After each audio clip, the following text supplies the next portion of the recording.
can just join us as they come along. So, hello. Thank you everyone for joining. My name's Michaela. I use she, her pronouns.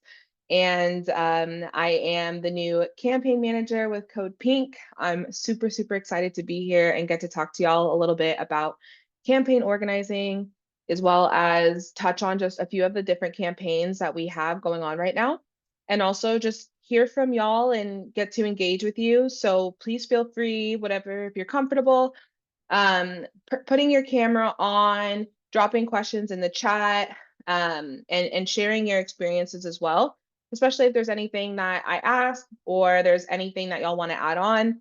I definitely want this to be a space where we can all kind of learn from each other. I always like to say that there's never just the teacher and student role, there's always a mix of it because we're always learning and we're also always teaching each other as well. So please don't be shy. And we'll have a great time together. So yeah, thank you for joining. Oh, and with turning on cameras, I do want to let y'all know that we are recording this so that we can share it out for people that aren't able to make it. So if you aren't comfortable with being recorded, no worries at all. Feel whatever makes you comfortable if you turn your camera on or not. But I hope that y'all are still just as engaging. So thanks again for being here. So a little bit more about me before we get started. I graduated from Gonzaga University over in Washington State with a degree in political science and a double minor in critical race theory and women gender studies. I started my organizing actually in labor. I joined United Students Against Sweatshops about 2020, 2019, and had worked with them for many years after that. I also am based in DC and get to participate in a lot of really awesome local organizing that takes place there. This photo is from the George Washington Student Encampment, which was just an incredible experience to be a part of, especially with getting to meet just some um, super amazing student activists and organizers as well. And then in this photo up here, this is my beautiful little orange kitty, Dean. I found him on the streets of DC doing some outreach work, and we have been super close ever since. So wanted to include him in here as well. And I would love if y'all could introduce yourselves in the chat, share your name, pronouns, and where you're tuning in from. I see that someone is coming from Spokane, which is super awesome. I definitely know that there's always lots of things happening in Spokane, lots to tap into. So love that you're here. Thanks for joining us. Alrighty, and while y'all start dropping in the chats your names and introducing yourselves, I'm gonna kind of cover what we're gonna go over tonight. And then again, if you have any questions, just drop them in the chat or write them down. We'll have time at the end, hopefully, to be able to go over any questions that anyone has. Alrighty, so we're going to go over campaign components, some current campaigns to plug into and examples on how to do that, as well as covering why campaigns are important. Before we kind of jump into campaigns, this kind of helps set our mindset and set the stage. So there's an activity called What is Your Why? If you decide to, become an organizer with Code Pink, there's an orientation that you get to attend that is more in depth about going over what is your why. But I wanted to offer this up now so we could start kind of getting into the mindset of thinking, why are we on this call? Why are we, interested in campaigns? Why are we interested in ending the war economy, ending war, fighting for peace? And so I would love if y'all, if I could have a few people who want to unmute themselves and share, why you wanted to get involved in this work. And, also when did you discover Code Pink? So feel free to unmute yourself and share. And if you don't want to unmute yourself, you can also put in the chat, but we'll take a few people's answers.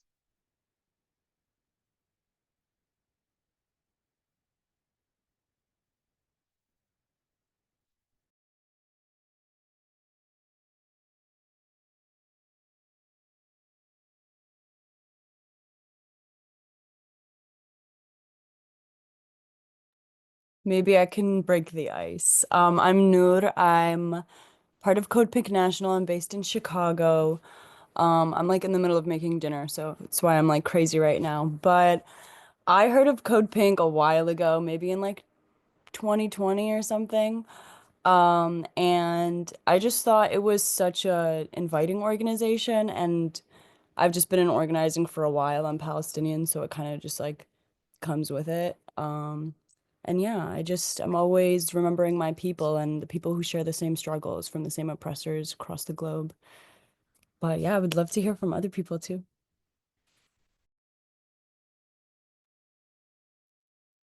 Thank you so much, Noor.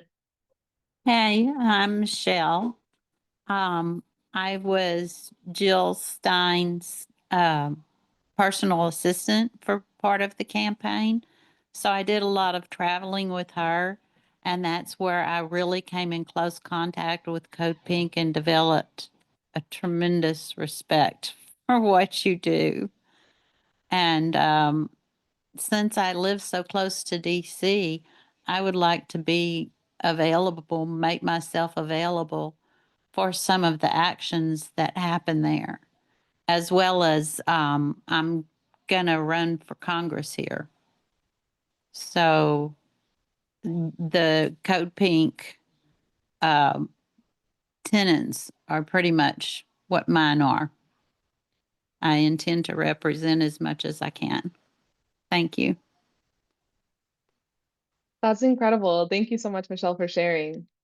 Yeah, it's definitely, somebody had also previously mentioned before that they were also wanting to run for office and just felt really inspired to take up space and be a true voice of the people because we really saw a lot this year that that's not what's happening. And so that really touches in, I mean, for why I'm here. I grew up in a very small town where there wasn't a lot of change that was happening for people that looked like me or came from my background or shared interests like me. And I really just wanted to get involved in standing up against the injustices that I saw. And I very quickly learned that they were all connected, all of the things that I cared about, from climate to racism to housing, job security, everything. It's so connected. And so yeah, I hope that people feel throughout inspired to share their whys, but if not, no worries. We have plenty to discuss. And so thanks everyone for sharing. We'll move ahead now. So starting with kind of thinking of why a campaign, from hearing what we heard already about y'all's whys, why get involved in the movement for peace, it kind of relates to why we need a campaign. That is the backbone of what we do our work, and a campaign is really the structure for it. So it provides space for educational resources, leadership experience and development, community growth and development, as well as being a big driver of change and of hope. There's so much going on in the world constantly, and especially right now in the United States. And it's super important that our communities don't feel isolated, that our neighbors know that there is people right there besides them watching out for them. And so it's important that we are activated and involved in campaigns as best as possible to whatever each of ours ability is to continue to lift up hope, not just, for ourselves, but which is awesome, but also for our community members as well. So here at Code Pink, we have some goals that we always keep in mind in the work that we're doing that we want to make sure we're hitting. And number one is educate. We want to make sure that overall everything we do is out of or is able to hit the benchmark of education. So that means uh, de-escalating, disarming, what may feel like high intense situations and having really vulnerable, compassionate conversations with people. I had attended a rally in Washington, D.C. during January 20th, Trump's inauguration, and there was just a lot of energy happening. And it was so great to be able to engage in conversation with people and really learn that, if we have different political beliefs, you still need the same needs that I need. You still need job security. You still need healthcare. You still need housing. You still need food on your table. And so it's really great to be able to have conversations with people where we're sharing resources that maybe they didn't know before. since I was an organizer, I always like to share with people that you don't know what you don't know. But once you do, it's definitely your responsibility to get out there and share that knowledge with other people. And also have that in the back of your mind when you're talking to new people, that they may not know what you know, and you may not know what they know. And then we have inspire, through, education, through knowledge, through getting to just hear and see more of what's happening around us. It leads to a lot of that inspiration, a lot of that hope. And we want to make sure that people don't sit in the isolation and the fear that, they push on us, because that's when we become inactive, right? That's when we just kind of want to sit back and just let all of the fire eat us up. But what we're here to do is run these campaigns to bring people in, to give them hope, to give them inspiration, so that they can get activated themselves and so that they can get involved themselves. And so the activation part is really important. We want to make sure that everyone is able and involved, in taking part in the movement. We understand that we are fighting here for peace. We are fighting for an end to war, an end to the war economy. And that really takes us all. We all have such an important role to play.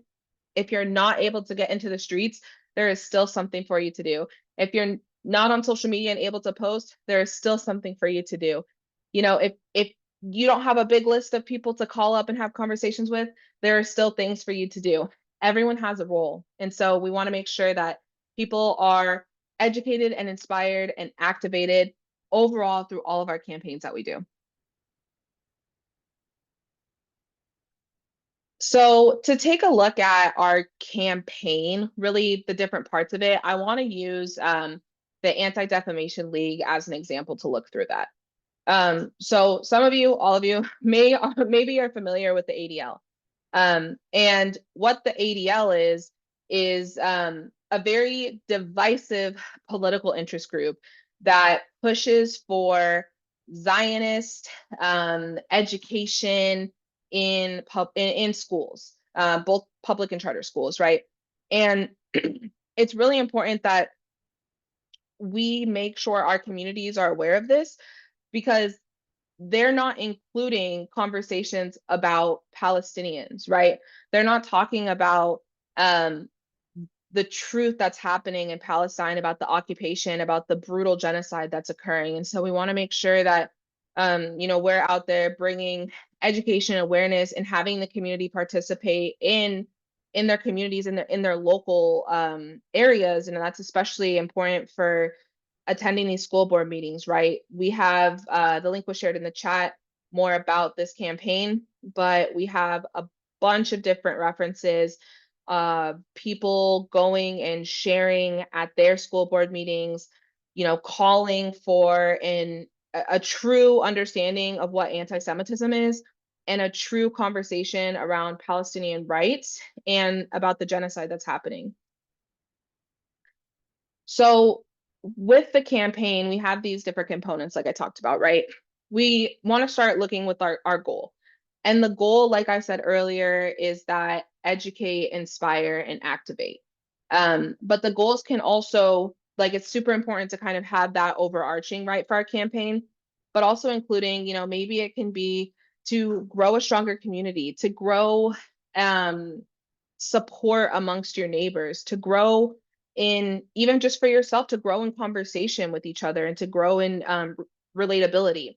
And so with the ADL campaign, thinking of growing a strong community, sharing Palestinian history, and bringing a lot of awareness to Zionist propaganda, which distorts the meaning of anti-Semitism and brings a lot of confusion to our communities. So from a goal, then we would have a demand. And the demand would be something that's more smaller, more specific, right? Because building a strong community is so broad. And we want to make sure that a demand is something that is actionable, that we're able to obtain, kind of like think of like checking off a list in order to reach that goal of building a stronger community. So the demand can be that the school board doesn't allow for Zionist curriculum in the schools without storytelling of Palestinians and the truth of Israeli settlers. Another demand can also be they do have public comment that you're supposed to be able to go and attend and share.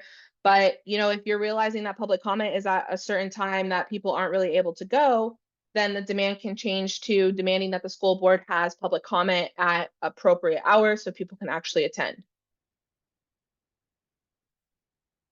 And then we want to think of strategy and tactics. So I kind of think of this as moving in from maybe something like a broader circle, kind of going inward into getting more specific each time. So a strategy is kind of the broader sense of how we're going to do something, right? We have our goal of what we want to achieve. We have our demand that we want to reach, but what is the way that we're going to reach that demand and then ultimately obtain our goal, right? So thinking of strategy, we want to gather support from the community, want to get the community involved. We want to raise awareness about the dangerous curriculum that's coming into our children's schools. So we have to think of kind of how are we going to rally up the community? How are we going to get people involved? And one of the tactics is going to be outreach, letting people know what's going on. Maybe that's door knocking, maybe that's flyering, maybe that's sharing a petition. There are so many creative tactics that we can use in order to ultimately reach our demands, reach our goal, and follow the strategy that we have laying out. And with tactics, thinking about this in kind of like an escalatory matter. So kind of where you're increasing the pressure, right, of a specific target.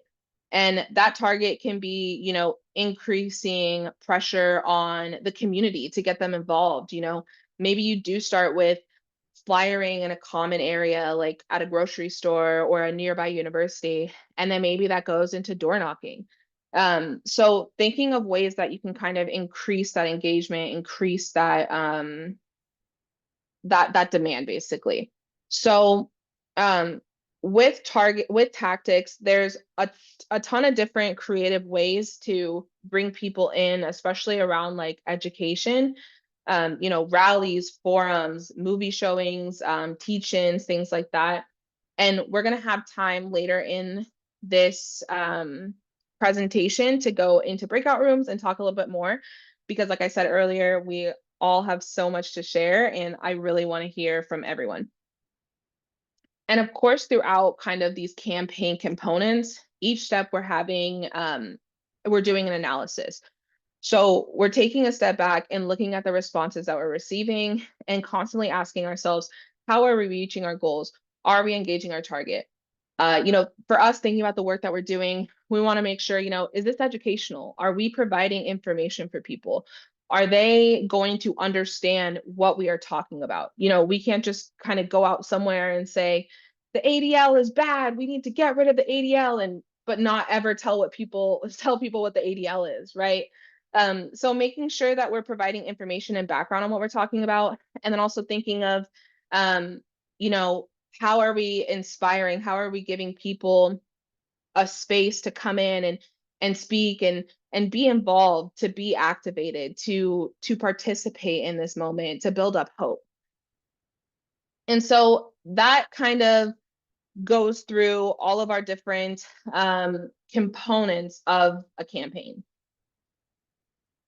And now I want to touch on some of the campaigns that we currently have, which y'all may have seen or may not have seen yet, but healthcare workers. So everyone is seeing right now, a lot is happening with these different executive orders that are happening. And I think that it brings a lot to think about. Everyone, especially with Medicaid, like everybody is involved in the healthcare system. Everyone needs healthcare. Whether or not people have access to it, we definitely need it.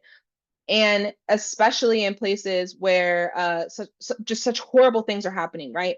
And so we know that in Gaza, there are a ton of medical associates who were targeted by the Zionists, who were targeted in military operations. And it's really important that we allow for healthcare access to be restored to Gaza. And so a few of the campaigns that we have right now is the World Medical Association calling, speaking out, on what's happening and demanding that medical personnel are released from the Israeli detention centers, that they're allowed to come in and provide care, and that resources are restored.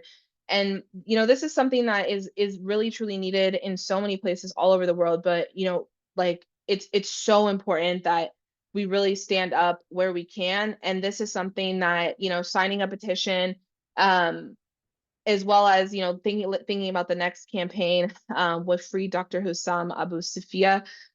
We really need to get involved where we can. And if you have your primary care provider that you can call up and talk to, have them sign a petition, you sign a petition, share the petition, ask your doctor to get involved, have them share the petition.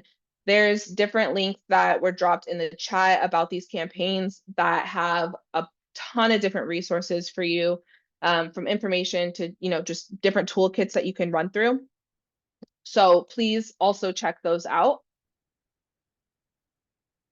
And then another one that I want to cover is Netflix. So if you have a Netflix subscription, you probably saw that the prices just went up again. And while they're increasing the prices, they are also removing a lot of Palestinian voices. And so we have a few different campaigns going on, but one right now is to cancel your subscription to Netflix. There is a ton of different free media that you can consume, but especially consuming from media that allows for people's stories to be shared is super important. There's also resources on our websites about the importance of storytelling and things like that. But an idea with kind of the Netflix campaign is, of course, sign the petition that we have, share it out, but also host a showing. This link, codepink.org/palmedia, has a ton of different stories from Palestinians, about Palestinians, that you can host a community gathering around and just bring people together to watch and have a discussion about it. And of course, like I said, cancel your subscription.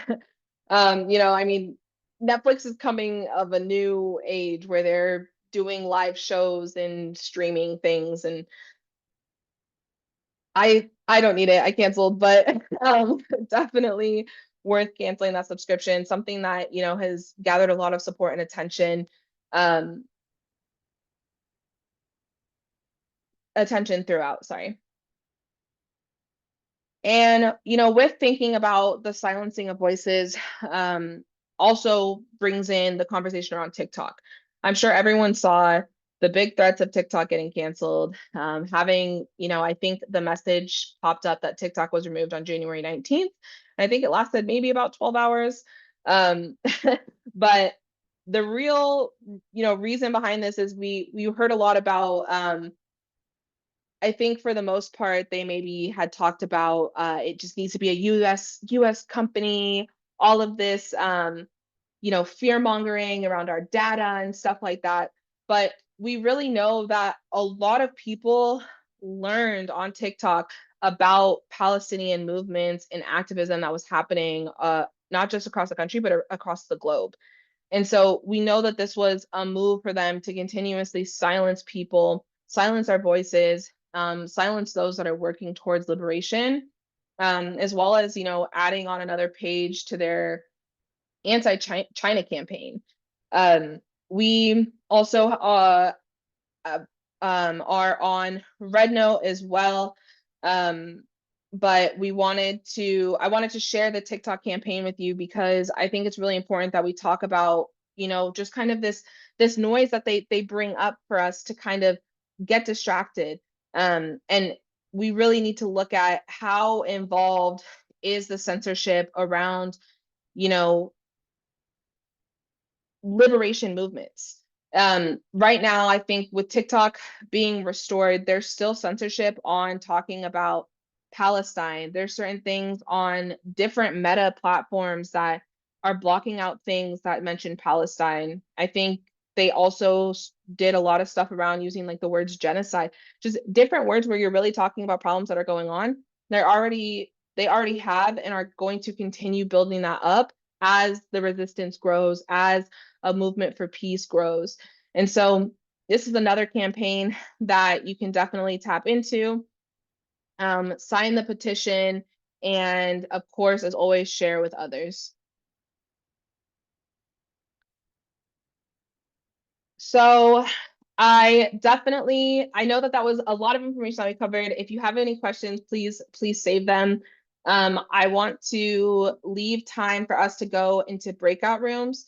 And maybe we'll just do some smaller groups, Grace, and have a discussion about, what are some things that you're seeing in your neighborhood, in your area? What are some issues? How are you seeing people get involved? Are you already involved in any of these campaigns? And, maybe what are some creative actions that you've seen? Wait, and make sure everyone's back. I think we're good.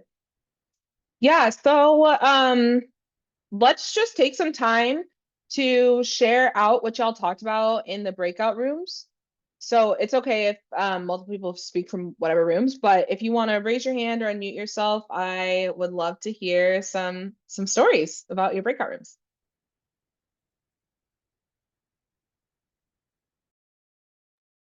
Yeah, Jamie?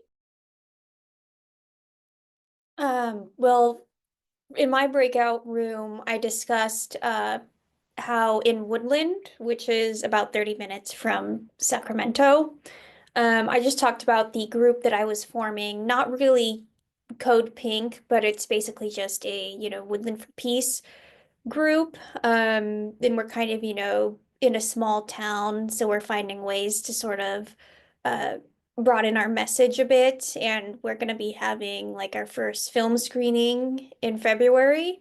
And so I just talked, I won't say more here, but in the breakout room, I talked more in depth about what we're trying to do and strategies we want to use.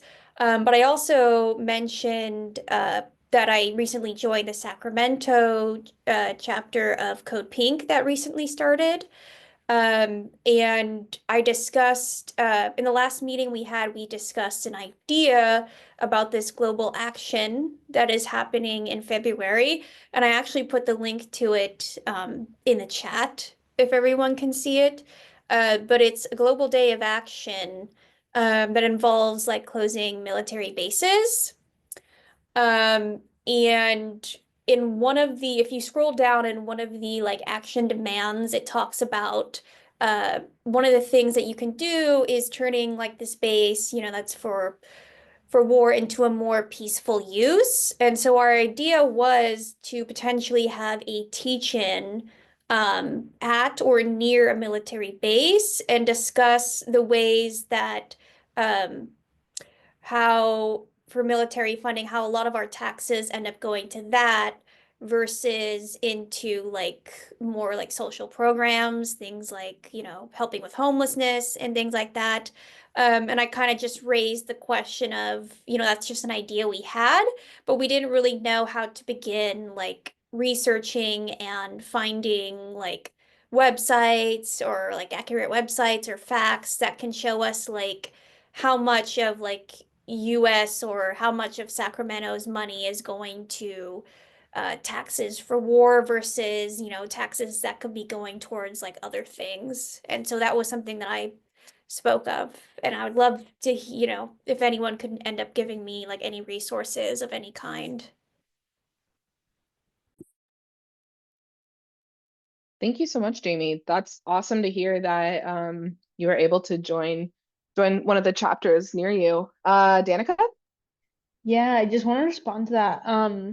Code Pink's gonna be talking about, I think this might be news to staff on the call, but Code Pink's gonna be talking about the Close the Bases Day of Action on Monday, to see how we can support that and see, we have a lot of chapters near military bases, so we'll be talking with them and coordinating something for that day. So that's exciting, and I think that's a great way to bring in climate and militarism. So I'm really excited about that day of action.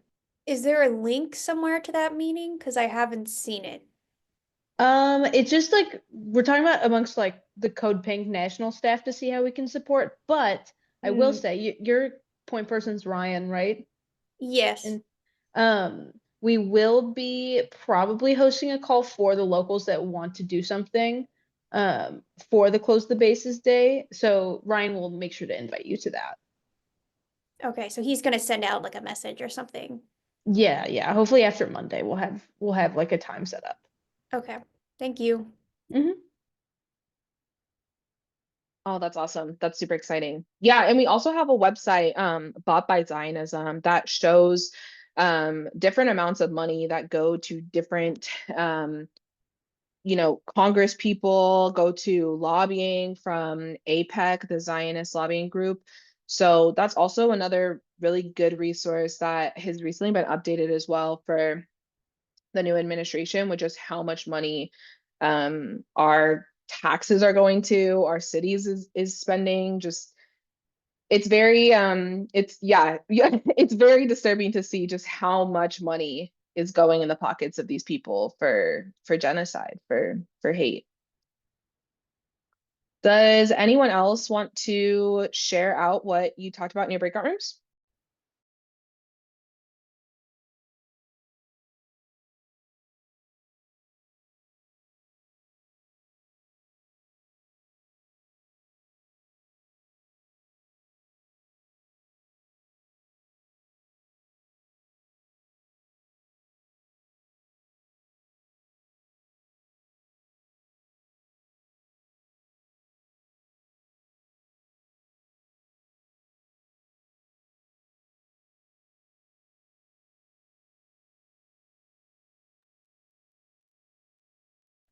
No worries. As long as you had a good discussion and you feel as though, you were able to learn something new from each other and share ideas, that's what matters. So, um yeah, thank you everyone for going into the breakout rooms. I just wanted to share with y'all our website to, find a chapter, join a chapter if, you want to get involved more with any of the campaigns, or, specifically like form a local, start a local, be a part of a local. Would love to have y'all. And so the links in the chat to go to that page.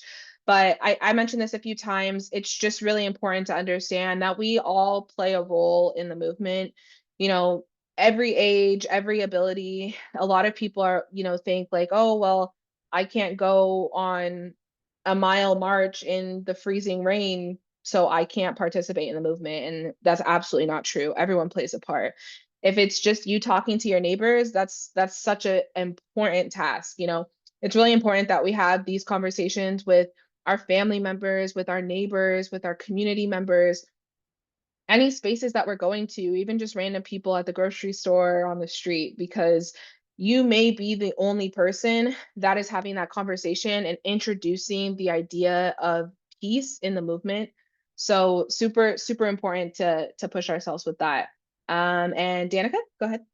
Yeah, if I could just add to that, Michaela did a great job at explaining everything and like they're right. Like we have a really incredible staff that supports our local chapters and helping you build one if there's not one where you live. So if there's not one where you live, like we have the help to make that happen. And as far as joining one goes, like I just want to say that I think we're pretty good at like finding and honing people's skills that you already have. Like I would always like to say my best code pink organizer is a bartender in North Dakota. So like um everyone has skills that we can figure out and work with, and everyone has a a time and capacity that we can work with too. Like there are people in my chapters who have like they're like, I only have an hour out of this week to give to Code Pink, and they like make sure that they respond to the chapter emails, like they man the email, so people can get information for our upcoming events, so they don't miss out on that kind of stuff. So there's like really something for everyone, and we're really good at finding it. So I really encourage people to join campaigns or join chapters. We have the structure to support you. Yeah, thank you so much, Danica, for adding that.